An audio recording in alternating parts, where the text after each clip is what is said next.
У меня была одна любимая игрушка — чебурашка. Этого зверька сделали на игрушечной фабрике, но сделали очень плохо. И непонятно было, кто же он — заяц, медведь, собачка или австралийский кенгуру. Мои родители утверждали, что это неизвестный науке зверь, живущий в лесах Африки. Я очень любил чебурашку. И вот теперь, когда я вырос, я написал сказку.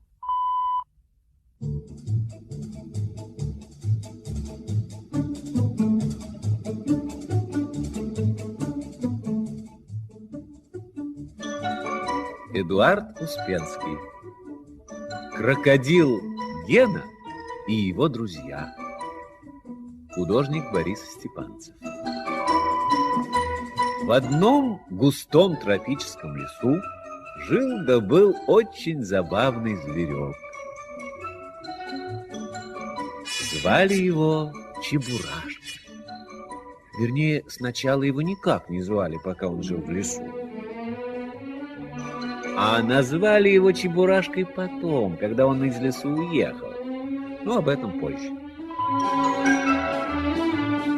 Однажды наш зверек отправился погулять.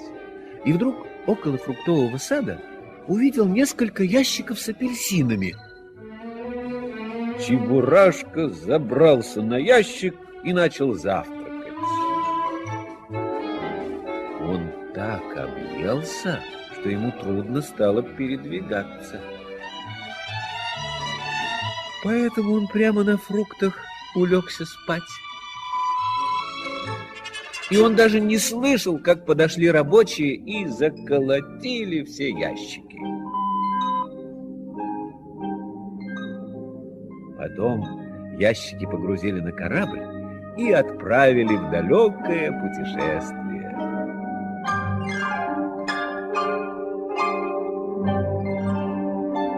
Они долго плавали по морям и океанам, и в конце концов оказались во фруктовом магазине одного большого города. Когда ящики открыли, то в одном апельсинов почти не было, а был только толстый-притолстый Чебурашка.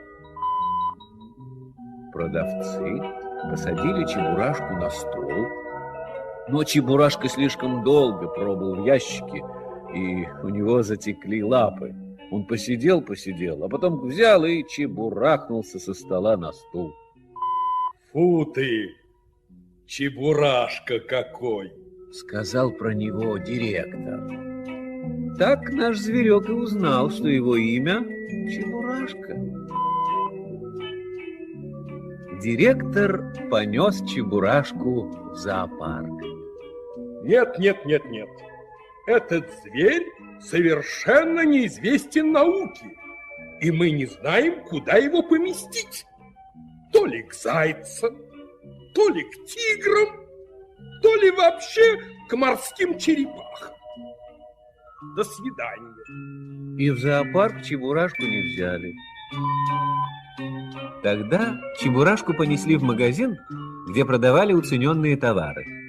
Директор магазина уцененных товаров сказал: ну что ж, мне нравится этот зверь. Он похож на бракованную игрушку. Пойдешь ко мне на работу? Пойду. А что мне надо делать? Надо будет стоять в витрине и привлекать внимание прохожих. Понятно? Понятно. А где я буду жить? Здесь же. А в этом городе, где оказался Чебурашка, жил да был один крокодил по имени Гена. Каждое утро он просыпался в своей маленькой квартире, умывался, завтракал и отправлялся на работу в зоопарк. А работал он в зоопарке крокодилом. Мое почтение. Здравствуй, Гена. Придя на место, он раздевался и ложился на солнышке у бассейна. Над его клеткой висела надпись: Крокодил Гена, возраст 50 лет. Кормить и гладить разрешается. Когда кончался рабочий день, Гена одевался и шагал домой. Дома он читал газету, курил трубку и весь вечер играл сам с собой в крестики-нолики. Однажды, когда он проиграл сам себе 40 партий, ему стало очень грустно. А почему я все время один? Мне надо обязательно завести себе друзей. Возьму-ка я карандаш, напишу вот такое объявление. Молодой крокодил 50 лет хочет завести себе друзей. С предложениями обращаться по адресу: Большая Пирожная улица, дом 5, звонить 3,5 раза. В тот же вечер он развесил объявление по городу и стал ждать. На другой день вечером раздался звонок в дверь. На пороге стояла девочка. Давайте знакомиться. Меня зовут Галя. Я работаю в детском театре. А меня зовут Гена. Я работаю в зоопарке. Крокодил. В вашем объявлении есть ошибка. Какой же вы молодой, если вам 50 лет? А крокодилы живут 300 лет. Значит, я еще очень молод. В это время в дверь снова позвонили. И в комнате появился какой-то неизвестный зверь. Здравствуйте. Кто вы такой? Не знаю. Может, вы знаете, кто я такой? Нет, простите, мы этого тоже, к сожалению, не знаем. Скажите, а если вы не узнаете, кто я такой, вы не будете со мной дружить? Почему? Если вы окажетесь хорошим товарищем, мы подружимся с вами. Мы подружимся с вами. Ура! Ура, ура! Чебурашка подпрыгнул чуть ли не до потолка и ушел домой в этот вечер очень довольный.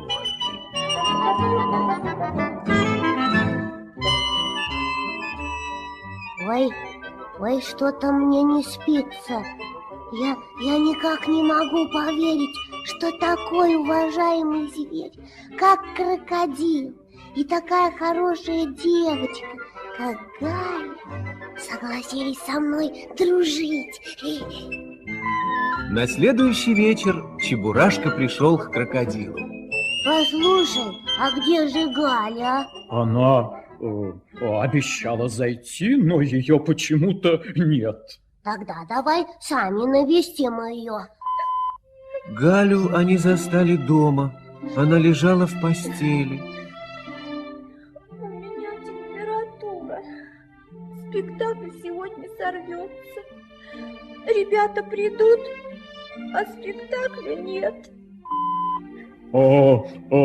Спектакль будет. Я заменю тебя. Это было бы здорово. Сегодня идет «Красная шапочка», и я играю внучку. Ты помнишь эту сказку? Да, конечно, помню. Ну вот и прекрасно. Если ты хорошо сыграешь, никто не заметит подмены. Талант делает чудеса. Когда ребята пришли в театр, они увидели очень странный спектакль.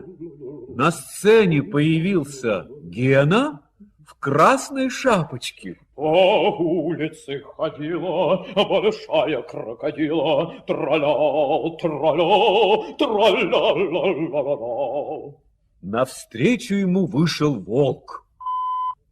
Здравствуй, красная шапочка.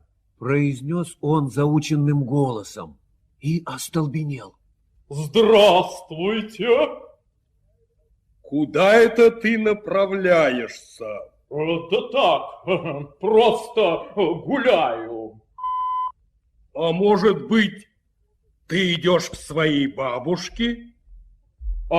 Да, конечно, я иду к ней, я иду к своей бабушке. А где живет твоя бабушка? В Африке на берегу Нила. А я был уверен, что твоя бабушка живет вон там, на опушке.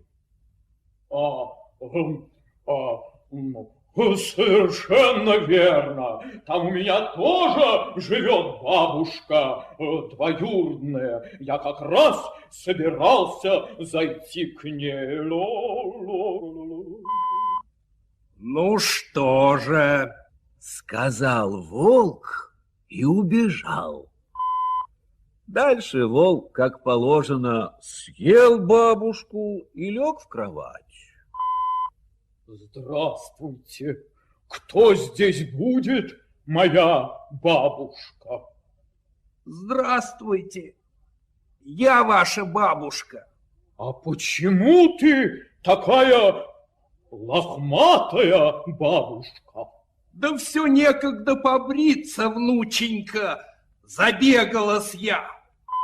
Волк разозлился и спрыгнул с кровати. А сейчас я тебя съем. Ну, это мы еще посмотрим, кто кого съест. Крокодил бросился на серого волка. Серый волк в страхе убежал.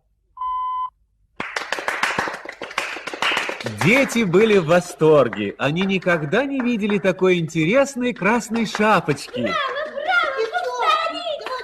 Они долго хлопали и просили повторить все сначала. Но крокодил почему-то отказался. Знаешь, Чебурашка, я тебя очень прошу, не рассказывай Гале, как прошел спектакль.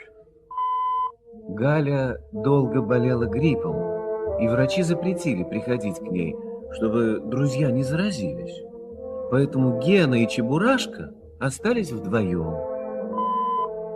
Как-то вечером после работы Чебурашка решил навестить Гену в зоопарке. Он шел по улице и вдруг увидел маленькую собачку, которая сидела на мостовой и тихонько скулила.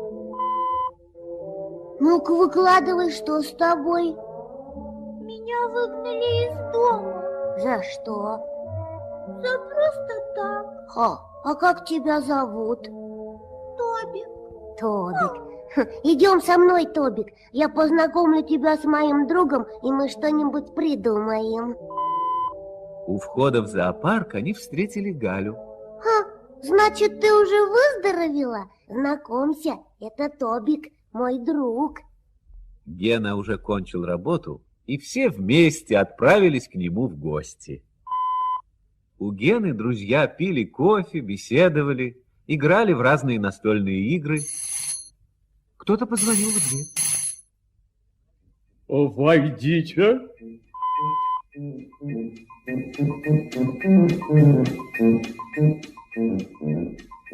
В комнату вошел большой лев.